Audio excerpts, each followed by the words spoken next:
A tuberculose é uma doença infecto-contagiosa causada por uma bactéria conhecida como bacilo de Koch. Apenas 10% dos indivíduos expostos ao bacilo desenvolverão sintomas de tuberculose. Nos 90% restantes, a bactéria é controlada pelo sistema imunológico, ficando inativada, ou seja, incapaz de ser transmitida ou de provocar qualquer sinal de doença. Esses pacientes, porém, podem desenvolver tuberculose tempos depois, se houver alguma queda na sua imunidade que permita a proliferação da bactéria.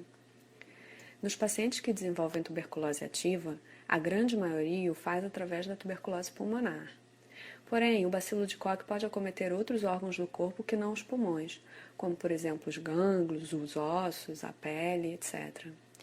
Nesse artigo, vamos abordar os mais comuns sinais e sintomas da tuberculose pulmonar e da tuberculose extrapulmonar.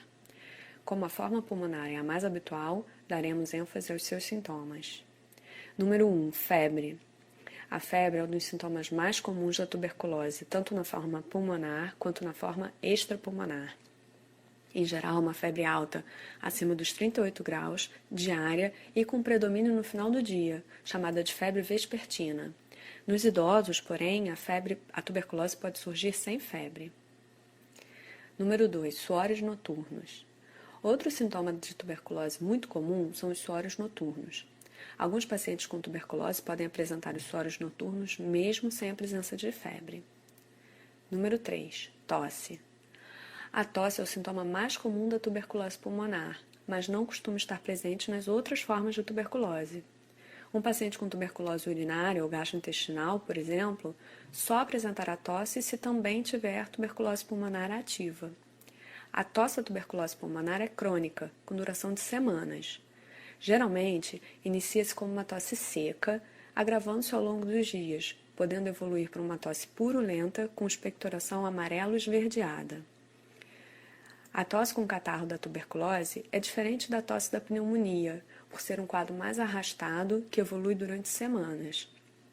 Na pneumonia, o quadro de febre alta e tosse evolui em poucas horas, fazendo com que o paciente procure ajuda médica em 24 a 48 horas.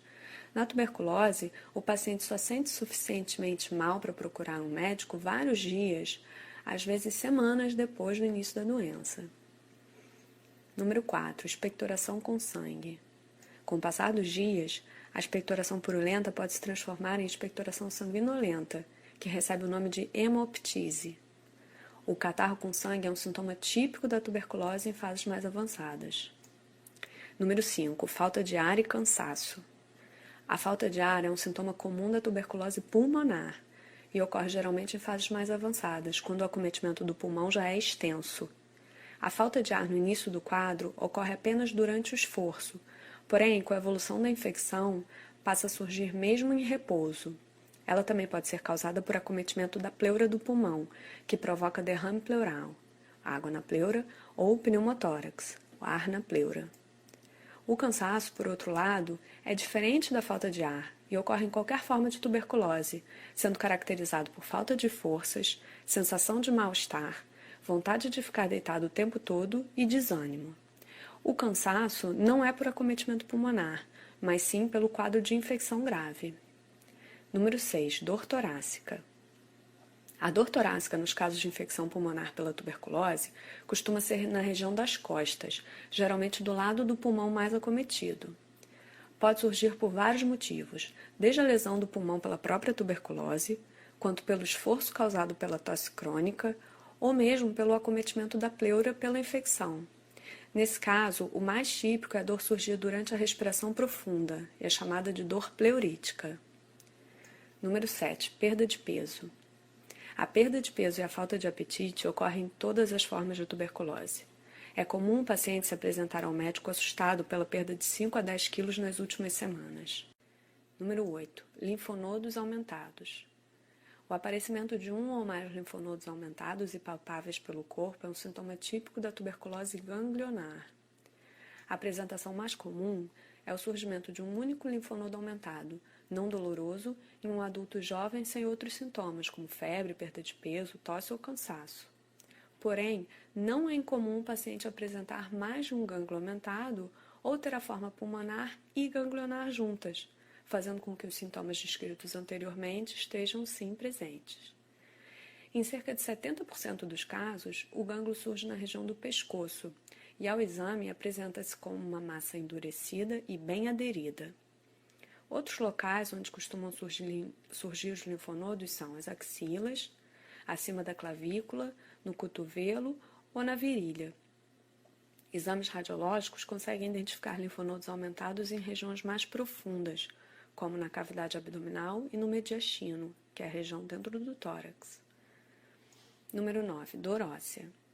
A tuberculose óssea costuma se manifestar como dor nos ossos, principalmente dor lombar, por acometimento das vértebras da coluna pela infecção. É chamada de mal de Potte. A tuberculose óssea não é uma forma muito comum, e a dor costuma ser apenas leve a moderada no início do quadro. Se não houver febre e perda de peso, o médico não costuma e nem deve suspeitar da doença em pacientes com queixas de dor na coluna. A radiografia da coluna costuma ser normal nas fases iniciais, sendo necessária a realização de tomografia computadorizada ou ressonância magnética para o diagnóstico precoce.